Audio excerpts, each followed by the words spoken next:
Battletoads on Xbox One was brought to us in August of 2020 by Delilah Studios and Rare, generally referred to as a side-scrolling beat-em-up like the classic Double Dragon, which the series once did a crossover with. This game is most certainly a throwback to games of its era as the first new franchise entry in over 25 years.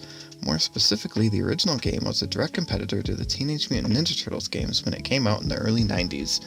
Similar to most games of the era, couch multiplayer is included, though I did not play a multiplayer for this review.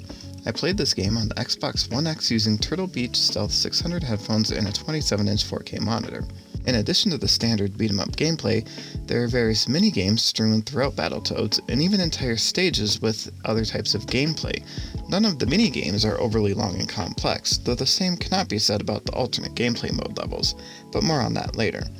None of these cannot be bypassed, and they are all an integral part of the gameplay experience, like it or not. The game features high-definition hand-drawn cartoon art. Not a true 3D game, it is considered a 2.5D, as most games in the genre are. It is beautiful in 4K. Whether you enjoy the game style or not, it is nice to look at. The level visuals and enemies both have good variety.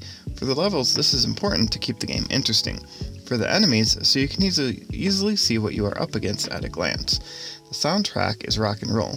Guitar riffs and distorted chords are all over, not to mention a heavy drum track. It fits the retro vibe of the game very well. Sound effects are front and center with the soundtrack fading to the back pretty readily. As expected, there are lots of hitting and smacking sounds, grunting and jumping noises. Every sound feels like it fits into the action, helping along and not being a distraction. There are plenty of voiceover moments as well, largely between stages during cutscenes to drive the narrative forward. The voices fit the characters well, and nothing felt off here. Battletoads is free on Gamepass right now. It normally retails for $20, and the standard discount applies, getting it to you for $16. As of now, there is no DLC, no expansion, and no sequel. It remains to be seen if they work on monetizing it similar to how they did Killer Instinct, though that game is a different style as an arena fighting game and not a beat-em-up. The game starts with the Battletoads kicking butt and being famous, but quickly drops a new reality on them. Turns out they've been stuck in virtual reality for 26 years. The game doesn't spend a lot of time glancing at the fourth wall though, the story sticking to the game world and ignoring reality pretty much from there on out. Sure, some of the humor acknowledges the nature of games, but then most humor games have some of that, and ultimately I enjoy it. Each of the Toad characters has a distinct personality and playstyle. Most people will find they favor one over the other. Mine turns out to be Zitz, with Pimple as a secondary. There is an overarching story which sets the background scenery for each level. The story is largely presented through cutscenes, but they aren't usually overly long and make for a nice break in the action. There are combo patterns, and many enemies have specific tactics that work best on them. Playing single player will require swapping in and out characters regularly as the game progresses to get the best character for the situation in place. Additionally, you will be automatically swapped out if your character drops. The defeated character will return after a timer runs out. However, if you're falling behind the timer, you will end up having to start at the last checkpoint once all 3 Toads have fallen. The non-fighting sections of the game are challenging in their own right, but I've generally found them easier. The alternate game mode sections of the game vary in difficulty and do not rely on the character swapping mechanic. They also use the checkpoint mechanic. I never fell back on the invulnerability available in the game and played on normal difficulty. People who are more casual gamers would do well to start out with Tadpole and just enjoy the game though. The game controls are pretty basic. Directional controls and buttons for various attack types and jumping. Controls for special attacks and moves are introduced within the game in an easy to understand way, integrating the tutorial to the gameplay experience. There are a decent number of moves and controls. While none of them are complex, it is a bit to remember right out the gate. That said, within an hour of playing the game I had everything down and integrated any new moves from that point within minutes. For other game modes, the simple controls are always given in on-screen tutorials. That said, some of the sequences require very fine control or finger gymnastics to complete. The gameplay loop here is pretty simple. Move forward, screen freezes, clear the enemies, screen unlocks, move forward, screen freezes, repeat. Some levels have bosses and some have mini-game style sequences to advance on occasion. These obviously play in different ways. The recurring one I've experienced focuses on hacking a computer terminal by guiding a cursor through an obstacle course. I do love a good puzzle, so those were a welcome break from the beat-em-up action. There were other gameplay loops introduced throughout the game with what I felt was varied success.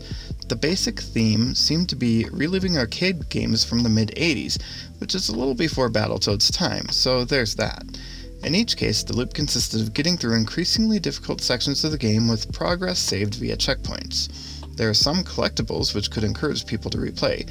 There's also the drive to get better scores, the ability to play with friends, and beating the game on higher difficulty ratings. As with any Xbox game, this one comes with achievements, of course, so playing to get them will draw others back.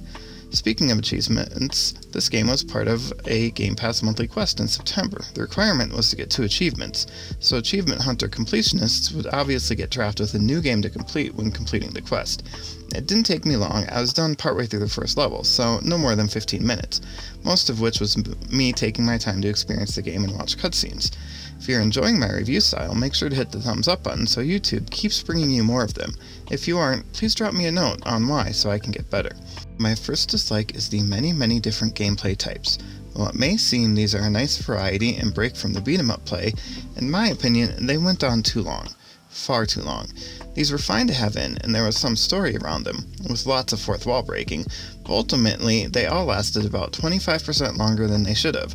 The next thing that bothered me was the difficulty ramp. While it was mostly good, the boss fights felt a little too much harder than the rest of the game. I played on the Toad difficulty setting, not Tadpole, for what it was worth. While it was nice to continue playing when your character ran out of health, the forced use of other characters bothered me. My gameplay style just didn't mesh well with Rash, for instance. I enjoy humor, and sometimes breaking the fourth wall gives a fun nod to the player. I feel like this was leaned on a little too much in this game. Finally, and from me, this is rare, I felt a couple of the cutscenes went on a little bit too long. All that said, there's a lot to like about this game. I'll start with the alternate game types. I know this was in my list of dislikes. Initially, each one was kind of a neat welcome break from the beat-em-up action. I liked the idea of them, and they were varied enough to stay interesting. The problem was how long they lasted. Act 3 had more alternate modes than fighting, and it was the longest section of the game. Even the finale fell back on an alternate game mode section. Speaking of the finale, I enjoyed the story conclusion. Most people probably don't take much time to enjoy the growth of characters during a video game, especially one such as this, but I did enjoy how well the game told a complete story with characters ending up different than when they started. I enjoyed the general gameplay of the beat-em-up sections a lot, and wish there had a higher percentage of the game doing that. Not only was the art style good, it was done very well, and the game made an excellent entry to 4K. The controls were easy, and I enjoyed being able to jump right in and play. As much as some of the sections felt extremely hard to me, especially some of the alternate gameplay sections, the judicious use of checkpoints did limit the amount of backtracking required. Ultimately, the story took me around 5 hours to complete, so it's not earth-shatteringly difficult. In the end, I wouldn't buy this game. Back in the day, I might have rented it, but I wouldn't have rented it twice. Really, this comes down to the game not delivering on its promise. It starts as a beat-em-up game, but then spends half the game making you do other stuff. If I had researched the game more, I might not feel this way, and it's possible this is a normal thing in the Battletoads franchise. This leads me to my recommendation for you. If you like the franchise, then obviously get this. It's also worth getting if you like the various gameplay types presented throughout the game. Had I known what I was getting into when I started, I may have enjoyed it more, so perhaps being informed you will too.